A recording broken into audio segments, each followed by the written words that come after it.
ಅಂದು ಕುಡಿದು ತೂರಾಡಿದ್ದ, ಇಂದು ಸ್ಕ್ಯಾಮ್ ಮಾಡಿ ಸಿಕ್ಕಾಕೊಂಡ. ಇದು ಅಜಿತ್ ಹನುಮಕ್ಕನವರ ಸ್ಟೋರಿ.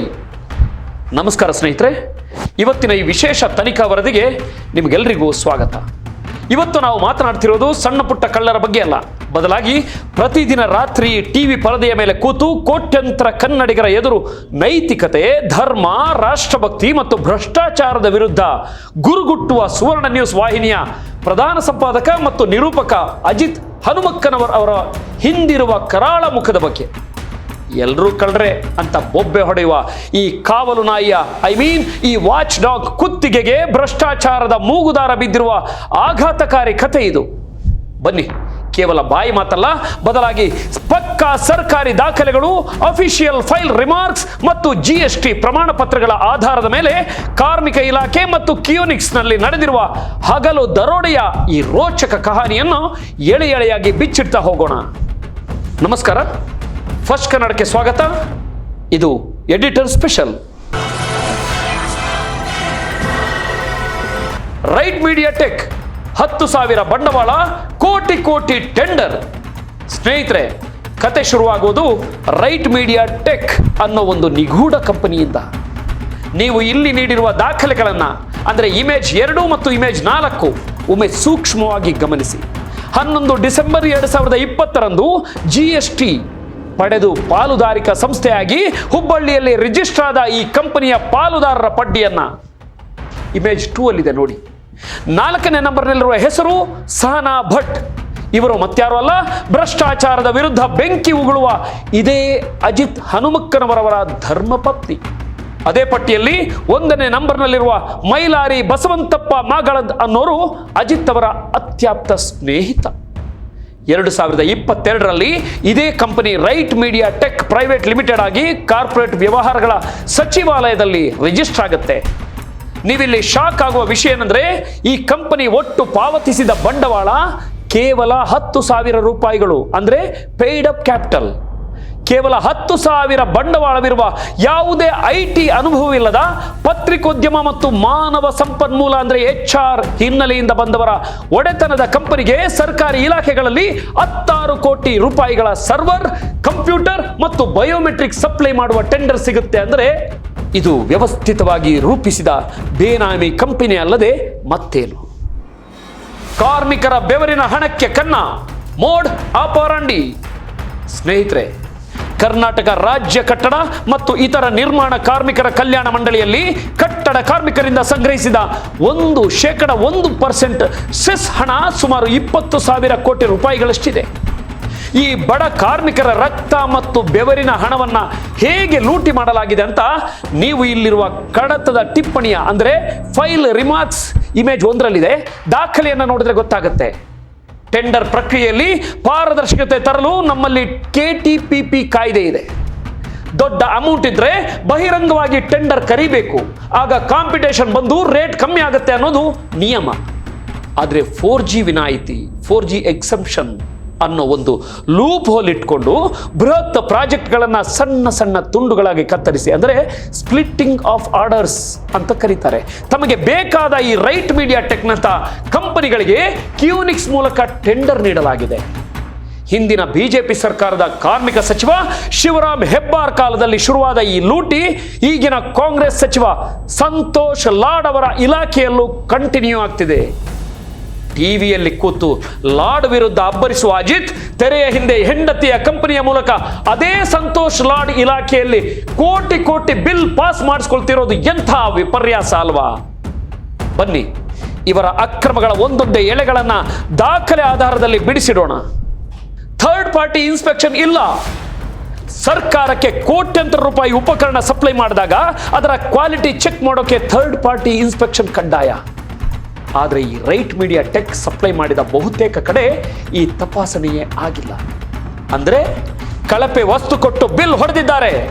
ಕಂಪ್ಯೂಟರ್ ಸಪ್ಲೈ ಅಕ್ರಮ 3.68 ಕೋಟಿ, ಅಂದರೆ 3,68,00,000 ಮೌಲ್ಯದ ಕಂಪ್ಯೂಟರ್ ಟೆಂಡರ್ ಅನ್ನ ಒಂದೇ ಬಾರಿ ಕರೆಯುವ ಬದಲು ಟೆಂಡರ್ ನಿಯಮದಿಂದ ತಪ್ಪಿಸಿಕೊಳ್ಳಲಿಕ್ಕೆ 4 ಪ್ರತ್ಯೇಕ ಆದೇಶಗಳಾಗಿ ಕತ್ತರಿಸಲಾಗಿದೆ. ಅಂದರೆ ಫೈಲ್ ನಂಬರ್ 100, 101, 102, 128 ಅಂತ ಕತ್ತರಿಸಲಾಗಿದೆ. ಸಪ್ಲೈ ಮಾಡಿದ ಮೇಲೆ ಟೆಂಡರ್, ಇಂಟರ್ನೆಟ್ ವೈಫೈ ರೂಟರ್ ಮತ್ತು ಸ್ವಿಚ್ಗಳಿಗಾಗಿ ಬರೋಬ್ಬರಿ 9.14 ಕೋಟಿ ಅಂದರೆ 9,14,00,000 ರೂಪಾಯಿ ಮೌಲ್ಯದ ಗುತ್ತಿಗೆಯನ್ನ 11 ಆದೇಶಗಳಾಗಿ ಫೈಲ್ ನಂಬರ್ 352ರಿಂದ 362ಗಳಾಗಿ ಒಡೆಯಲಾಗಿದೆ. ಇಲ್ಲಿನ ಮಹಾಮೋಸ ಏನಂದ್ರೆ ವಸ್ತುಗಳನ್ನ ಇಲಾಖೆಗೆ ಸಪ್ಲೈ ಮಾಡಿದ ನಂತರ ಟೆಂಡರ್ ಕರೆಯಲಾಗಿದೆ. ಮೊದಲೇ ಫಿಕ್ಸ್ ಆದ ಕಾಂಟ್ರಾಕ್ಟರ್ಗೆ ಕೆಲಸ ಕೊಟ್ಟು ಆಮೇಲೆ ನಾಮಕಾವಾಸ್ತೆಗೆ ಟೆಂಡರ್ ಕರೆಯುವ ಇಂತಹ ಬ್ರಹ್ಮಾಂಡ ಭ್ರಷ್ಟಾಚಾರಕ್ಕೆ ಕೆಟಿಪಿಪಿ ಕಾಯ್ದೆಯಲ್ಲಿ ಜಾಗ ಎಲ್ಲಿದೆ? ಬೆಲೆಗಳ ಹೈಫರ್ ಇನ್ಫ್ಲೇಷನ್ ಅಂದ್ರೆ ಮಾರುಕಟ್ಟೆ ದರಕ್ಕಿಂತ 3-4 ಪಟ್ಟು ಸುಲಿಗೆ. ಬಯೋಮೆಟ್ರಿಕ್ ಮೆಷಿನ್ ಮಾರುಕಟ್ಟೆಯಲ್ಲಿ ಒಂದು ಬಯೋಮೆಟ್ರಿಕ್ ಮೆಷಿನ್ ಬೆಲೆ ಕೇವಲ 8,000ದಿಂದ 9,000 ರೂಪಾಯಿಗಳು. ಆದರೆ ಇವರು ಸರ್ಕಾರಕ್ಕೆ ಬಿಲ್ ಮಾಡಿದ್ದು ಪ್ರತಿ ಯೂನಿಟ್ಗೆ ಬರೋಬ್ಬರಿ 29,500 ರೂಪಾಯಿ. ಫೈಲ್ 190-191, ಒಟ್ಟು 1,05,00,000 ರೂಪಾಯಿಯ ಲೂಟಿ. UPS ಮತ್ತು ಬ್ಯಾಟರಿ ಮಾರುಕಟ್ಟೆಯಲ್ಲಿ 90,000ದಿಂದ 1,00,000 ರೂಪಾಯಿ ಬೆಲೆ ಬಾಳುವ UPS ಅನ್ನ ಪ್ರತಿ ಯೂನಿಟ್ಗೆ 2,86,000 ರೂಪಾಯಿನಂತೆ ಬಿಲ್ ಮಾಡಿದ್ದಾರೆ. ಅದು ಫೈಲ್ ನಂಬರ್ 184-185 ಗಮನಿಸಿ. ಒಟ್ಟು ಮೌಲ್ಯ 1.64 ಕೋಟಿ ಅಂದರೆ 1,64,00,000 ರೂಪಾಯಿ. ಇದು ಬರೀ ಭ್ರಷ್ಟಾಚಾರ ಅಲ್ಲ ಸ್ನೇಹಿತರೆ, ಸರ್ಕಾರದ ಖಜಾನೆಯ ಮೇಲಿನ ಹಗಲು ದರೋಡೆ. ಆಲ್ ಇನ್ ಒನ್ ಕಂಪ್ಯೂಟರ್ ಪ್ರತಿ ಯೂನಿಟ್ಗೆ 95,000 ರೂಪಾಯಿಯಂತೆ 85 ಯೂನಿಟ್ಗಳಿಗೆ 1.65 ಕೋಟಿ ಬಿಲ್ ಮಾಡಲಾಗಿದೆ. ಅಂದರೆ 1,65,00,000 ರೂಪಾಯಿ ಬಿಲ್ ಮಾಡಲಾಗಿದೆ. ಫೈಲ್ 233ರಿಂದ 234ರಲ್ಲಿದೆ ಇದರ ಮಾಹಿತಿ. ಜೊತೆಗೆ 1.51 ಕೋಟಿ ಅಂದರೆ 1,51,00,000 ಮೌಲ್ಯದ ಲ್ಯಾನ್ ಮೂಲ ಸೌಕರ್ಯವನ್ನು ಇದೇ ರೀತಿ ತುಂಡು ಮಾಡಲಾಗಿದೆ. ಕಿಯೋನಿಕ್ಸ್ MD ಮೇಲೆ ಮಾಧ್ಯಮ ಬ್ಲ್ಯಾಕ್ ಮೇಲ್. ಇದೆಲ್ಲದರ ನಡುವೆ ಅತ್ಯಂತ ಅಸಹ್ಯಕರವಾದ ಪತ್ರಿಕಾ ಧರ್ಮವನ್ನೇ ನಾಚಿಸುವಂತಹ ಮತ್ತೊಂದು ವಿಚಾರವಿದೆ. ಕಿಯೋನಿಕ್ಸ್ ಮೂಲಕ ನಡೆಯುತ್ತಿರುವ ಈ ಕೋಟಿ ಅಕ್ರಮಗಳ ಬಗ್ಗೆ ರಾಜ್ಯ ಸರ್ಕಾರ ಮಹೇಶ್ವರ ರಾವ್ ನೇತೃತ್ವದ ತನಿಖಾ ಸಮಿತಿಯನ್ನ ರಚಿಸಿತ್ತು. ಈ ಸಮಿತಿ 2018-2023 ನಡುವೆ ನಡೆದ 120 ಕೋಟಿ ರೂಪಾಯಿಗಳ ನಕಲಿ ಮತ್ತು ಅಕ್ರಮ ಬಿಲ್ಗಳನ್ನು ಬಯಲಿಗೆಳೆದಿತ್ತು. ಈ ಸಂದರ್ಭದಲ್ಲಿ ಕಿಯೋನಿಕ್ಸ್ MD ಆಗಿದ್ದ ಸಂಗಪ್ಪ ಅವರು ಈ ನಕಲಿ ಬಿಲ್ಗಳನ್ನು ಅಂದರೆ ರೈಟ್ ಮೀಡಿಯಾ ಟೆಕ್ನ ಬಿಲ್ಗಳು ಸೇರಿದಂತೆ ಪಾಸ್ ಮಾಡಲು ನಿರಾಕರಿಸಿದ್ರು. ಯಾವಾಗ ತಮ್ಮ ಮನೆಗೆ ಬರಬೇಕಾದ ಕಮಿಷನ್ ಮತ್ತು ಕಳ್ಳ ಬಿಲ್ಗಳ ಹಣ ನಿಂತು ಹೋಯಿತೋ ಆಗ ಅಜಿತ್ ಹನುಮಕ್ಕನವರ್ ತನ್ನ ಸುವರ್ಣ ನ್ಯೂಸ್ ವಾಹಿನಿಯ ಪವರ್ ಅನ್ನ ಬಳಸಿಕೊಂಡ್ರು. ಕಿಯೋನಿಕ್ಸ್ MD ವಿರುದ್ಧ ಗುತ್ತಿಗೆದಾರರ ಪ್ರತಿಭಟನೆಗೆ ಧ್ವನಿಯಾಗುವ ನೆಪದಲ್ಲಿ ಸರಣಿ ಸ್ಟೋರಿಗಳನ್ನ, ಕಮಿಷನ್ ಆರೋಪಗಳನ್ನ ಟಿವಿಯಲ್ಲಿ ಪ್ರಸಾರ ಮಾಡಿದ್ರು. ತನ್ನ ಹೆಂಡತಿಯ ಕಂಪನಿಯ ಅಕ್ರಮ ಬಿಲ್ಗಳನ್ನು ಪಾಸ್ ಮಾಡಿಸಿಕೊಳ್ಳಿಕ್ಕೆ ಪ್ರಾಮಾಣಿಕವಾಗಿ ತಡೆ ಹಿಡಿದ ಅಧಿಕಾರಿಯ ಮೇಲೆ ಮಾಧ್ಯಮದ ವೇದಿಕೆಯನ್ನು ಬಳಸಿ ಪ್ರಭಾವ ಬೀರುವ, ಬ್ಲ್ಯಾಕ್ ಮೇಲ್ ಮಾಡುವ ಮೀಡಿಯಾ ಪ್ರೆಷರ್ ಈ ಮಟ್ಟಕ್ಕೆ ಪತ್ರಿಕೋದ್ಯಮ ಇಳಿದಿರುವುದು ಪ್ರಜಾಪ್ರಭುತ್ವಕ್ಕೆ ಹಿಡಿದ ಕೈಗನ್ನಡಿಯಾಗಿದೆ. ಇದನ್ನೇ ನಾವು ಪಬ್ಲಿಕ್ ಪಾಲಿಸಿ ಭಾಷೆಯಲ್ಲಿ ರೆಗ್ಯುಲೇಟರಿ ಕ್ಯಾಪ್ಚರ್ ಮತ್ತು ಕಾನ್ಫ್ಲಿಕ್ಟ್ ಆಫ್ ಇಂಟ್ರೆಸ್ಟ್, ಹಿತಾಸಕ್ತಿ ಸಂಘರ್ಷ ಅಂತ ಕರೆಯೋದು. ಸ್ನೇಹಿತರೆ, ದಯವಿಟ್ಟು ಒಮ್ಮೆ ಯೋಚಿಸಿ. ಸಾಮಾಜಿಕ ಜಾಲತಾಣಗಳಲ್ಲಿ ಹರಿದಾಡುತ್ತಿರುವ ಈ ಪೋಸ್ಟರ್ ಕೇಳುತ್ತಿರುವ ಪ್ರಶ್ನೆ 100ಕ್ಕೆ 100 ಸತ್ಯ.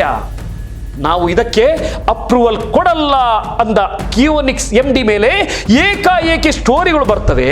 ಟಿವಿಯಲ್ಲಿ ಕೂತು ಹಿಂದೂ, ಮುಸ್ಲಿಂ, ರಾಷ್ಟ್ರೀಯತೆ, ಮೋದಿ, ರಾಹುಲ್ ಗಾಂಧಿ ಅಂತ ವೀರಾವೇಶದಿಂದ ಮಾತನಾಡೋ ಈ ಅಜಿತ್ ತೆರೆ ಹಿಂದೆ ತಮ್ಮ ಆಪ್ತರ ಮತ್ತು ಹೆಂಡತಿಯ ಮೂಲಕ ಕಾರ್ಮಿಕರ ರಕ್ತ ಹೀರಿದ ದುಡ್ಡಿನಲ್ಲಿ ಪಾಲು ಪಡೆಯುತ್ತಿರುವುದು ಎಷ್ಟು ಸರಿ?